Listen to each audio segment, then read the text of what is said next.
Hello, welcome to Tech Life. Today I'm going to show you how you can install WordPress from your cPanel. This time I will be using my host Papa account. So first thing you need to do is sign into your account, my account. Then my information is pre-populated, so I'm signing in. Okay, so then once I'm into my account, I go to my cPanel. And from here, I can simply go to the software sections. Sometimes you may see WordPress here. If you don't see it, then you come here to Softaculous Apps Installer. All right, as you can see, I already have 7 installations and I have my WordPress installer here. So I can click either in any of these black area or in the install button. That really doesn't make any difference. So once you are in, you are going to click install, or you can click this little arrow that will give you more options. I will go with the quick install, which is the same as install right here.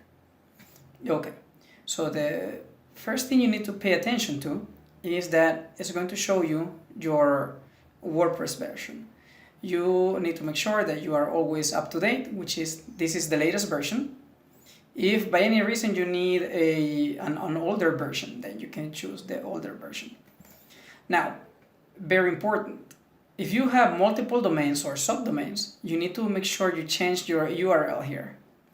In this case, I'm going to install WordPress on one of my subdomains, which is this one at the bottom, w-testing.nolivets.info. Okay, so right below you will see your username, your password, and the recovery email.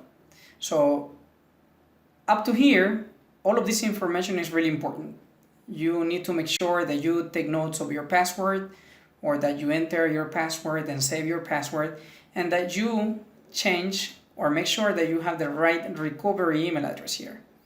The reason why is because you may get locked out of your account, and even though you can change the password from within the cPanel, it may be a little complicated if you've never done it before or if you don't have this type of experience. So next thing you need to do, after you change all of this information, scroll down a little bit and you will see some templates here. You can browse templates by going here, but that's really not that important because you can do that afterwards. We are going to install it. This is really simple and it doesn't take too long, as you can see. Okay, it has been already installed. So the information that you see here is important.